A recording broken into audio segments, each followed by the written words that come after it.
Doctor صداقت صاحب، مجھے وہ واقعہ یاد آتا ہے کہ آپ صلی اللہ علیہ وسلم کو بچپنا ہے اور سیدنا ابو طالب ان کو اپنے کندھوں پہ بٹھاتے ہیں، اور کوئی باغ ایسا نہیں، کوئی گلشن ایسا نہیں، کوئی بازار ایسا نہیں، حرم سین حرم ہو، گلیاں ہو، بازار ہو، ہر جگہ ان کو سیر کراتے ہیں حضور صلی اللہ علیہ وسلم۔ یہ محبت ہے۔ بہت خوبصورت جی، پہلے تو آپ کا شکریہ اور سلام عقیدت پیش کرتا ہوں کہ آج آپ نے دین فطرت کی فطرت سے آغاز کیا ہے، بہت شکریہ۔ دوسری بات یہ ہے کہ تاریخی شواہد تو حضرات میرے ساتھ ہی دے رہے ہیں۔ آپ نے بہت بڑی کتاب لکھی ہے، کوئی خاص باتیں سیدنا ابو طالب کی بتائیں۔ میں نے 12,500 صفحات پر مکمل تھیسس لکھا ہے شان ابو طالب پر۔ اچھا، اور اس کا پہلا مقدمہ آپ کے پاس ہے۔ اچھا، یہ مقدمہ ہے؟ یہ مقدمہ ہے، کتاب نہیں ہے۔ ٹھیک، اس میں صرف چند معروضی باتیں کی ہیں۔ ٹھیک ٹھیک، میں میرا خیال ہے ابھی دکھائی دوں ناظرین کو، آپ نے بات کر دی۔ یہ ہے جی عرفان ابو طالب اور قرآن عظیم، یہ ڈاکٹر صاحب کی کتاب ہے، یہ میں دکھا رہا ہوں آپ حضرات کو۔ یہ کوئی 900 صفحے کی کتاب ہے، یہ مقدمہ ہے اور مقدمہ ہے، کہہ رہے ہیں 12,000 صفحات میں نے لکھے ہیں، تو ابھی باقی جو ہے وہ والیوم چھپیں گے۔ جی ڈاکٹر صاحب، میں نے تاریخی شواہد پر گھٹ اعتماد کیا ہے، قرآن کی آیات پر کیا ہے۔ سبحان اللہ۔ میں نے ان کی شخصیت کا سارا مطالعہ قرآن سے پیش کیا ہے، ماشاء اللہ۔ اور حیرت والی بات ہے کہ ان کی آغوش محبت میں 4,500 قرآن کی آیتیں نازل ہوئی ہیں۔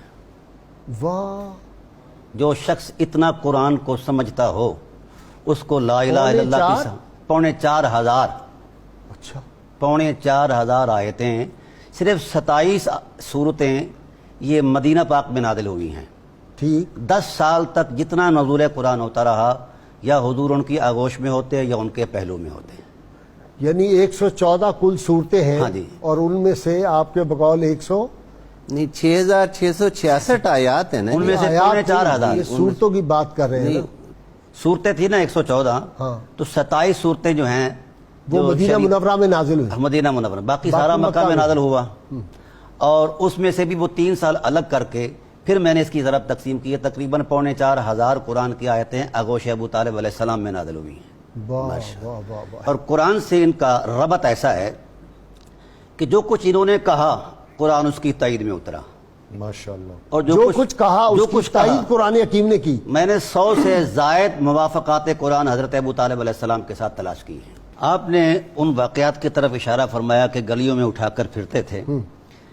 پہلا یوم ولادت ہے، پہلا دن ہے۔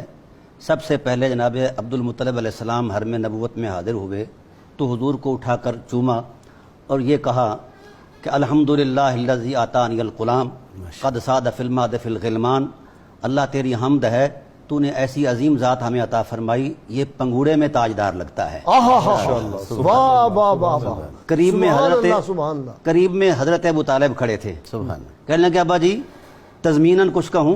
ہاں، فرمایا کہو۔ کہا فمن مسلہ ایو معمل اذا قاسہ الحکام عند التفاضل، ہائے ہائے ہائے۔ آپ تو ان کو پنگوڑے میں تاجدار دیکھتے ہیں، میں نے دیکھا ہے، میری نگاہ بصیرت دیکھ رہی ہے کہ قیامت تک آنے والے تاجدار، سب تاجدار اپنے تاج سجا کر جب آئیں گے تو میرے محبوب کا جب طلوع ہوگا ان تاجداروں میں تو ان کے قدموں میں گر جائیں گے۔ واہ واہ، کون ہے اس تاجدار کی مثال؟ فمن مسلہ ایو محمد۔ سبحان اللہ۔ اور پھر حضور کو لیا۔ واہ واہ۔ قبلہ غازی صاحب، فطرت خود بولتی ہے ہاں، اور اس کا ایک حسن ہے۔ اٹھایا حضور کو اور دائیں رخسار پر بوسہ دیا۔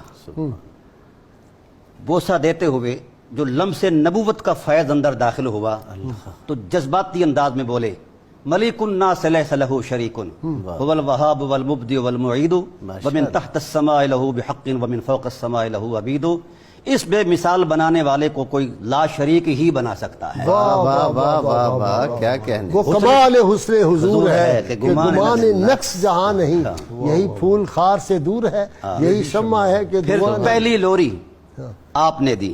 ایک اور شعر، رخ مصطفیٰ ہے وہ آئینہ کہ اب ایسا دوسرا آئینہ، نہ ہماری بزم خیال میں نہ دکان آئینہ ساز۔ جی سبحان اللہ۔ کیا کہنے۔ پہلی لوری جناب ابو طالب علیہ السلام نے دی اور کہتے کیا ہیں حضور کا بایاں رخسار چوم کر۔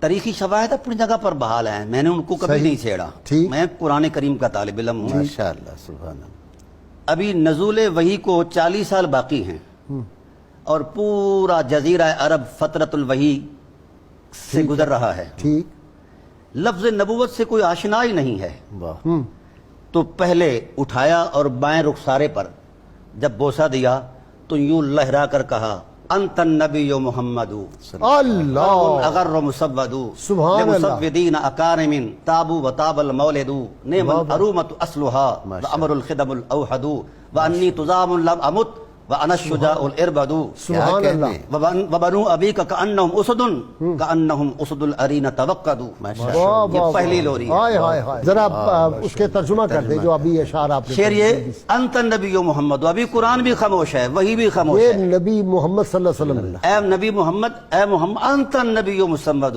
تو صرف نبی نہیں، نبیوں کا بھی سردار ہے. واہ سبحان اللہ، واہ واہ لمسودین اکارم تابو و تاب المولد، تیرے حسن کی وجہ جتنی ہے ہائے ہائے، تو نے جہاں قدم رکھا ہے اس جگہ کو بھی روشن کر دیا. واہ واہ واہ، نعم الارومت وصلها، واہ تو ایسا ہی ہونا چاہیے تھا. تیری اصل اور نسل، تیرے اجداد کریم اتنے بلند ہیں کہ آسمان کے ستارے بھی ان کی بلندی کو نہیں پہنچ سکتے. واہ واہ واہ، اور اگر کوئی مجھ سے حوالہ پوچھے کہ میں اپنے حضرت رسول کریم صلی اللہ علیہ وسلم کے خاندان عظما کی کوئی تاریخی حقیقت یا کوئی شواہد بیان کروں، وہ کہتے ہیں کہ میں کوئی تاریخ کا ورق نہیں پلٹوں گا، ہاں میں کوئی علمی شواہد نہیں پیش کروں گا. ہاں، اس حسن عظمت کو بیان کرنے کے لیے امر الخدم الاوحد بطور حوالہ حضرت ہاشم کو پیش کروں. واہ واہ واہ واہ واہ واہ، اور پھر کہتے ہیں رخسارہ چوم، پھر ماتھے پر بوسہ دیا، اچھا، کہا میں دیکھ رہا ہوں. غازی صاحب یہاں قابل غور بات ہے، حضرت ابو طالب علیہ السلام ابھی نہ صاحب وحی ہیں نہ صاحب الہام ہیں. ٹھیک، یہ سارا فیضان کیسے آیا ہے؟ لمس نبوت کا لم نور سے ہے. نبوت مصطفیٰ، نبوت کو. اور کہہ کیا رہے ہیں؟ آنے والے حالات کو دیکھ کر حضور کو جس طرح ہم آزان دیتے ہیں کانوں میں، اس طرح سنا رہے ہیں. وَأَنِّي تُزَامٌ لَمْ أَمُتْ، وہ وقت آئے گا جب کفر کی یلغار سامنے آئے گی تو میں اکیلا سینہ پیش کر دوں گا. واہ واہ، اگرچہ میں بوڑھا ہو جاؤں گا لیکن اے محمد تیرے دشمنوں سے ایسے لڑوں گا جس طرح کچھار میں بیٹھا ہوا شیر اپنی شکار پر دھاڑتا ہے، ایسے ہی اور اسے لڑے. قابو کر لیتا ہے. میں تیرے دشمنوں کو دبوچ لوں گا. اور ایسا ہوا. واہ واہ واہ واہ واہ واہ واہ، جب حضور کو روکتے اور پہلے حضور خود خاموش تبلیغ کرتے، لیکن سید عالم صلی اللہ علیہ وسلم کا یوں بازو پکڑا، کہا چھپ چھپ کے حقائق نہیں بیان کی جاتے. فَاسْدَا بِأَمْرِكَ مَا عَلَيْكَ غِضَاضَةً، سبحان اللہ، اٹھ سبحان اللہ، حرم بیت اللہ کے اندر کھڑے ہو کے کہو لا الہ الا اللہ واہ واہ واہ، واللہ لا يصل الیک بجمعہم حتی اوسد فی التراب دفینا. جب تک میرے وجود میں سانس ہے کوئی آنکھ تیرے طرف نہیں اٹھ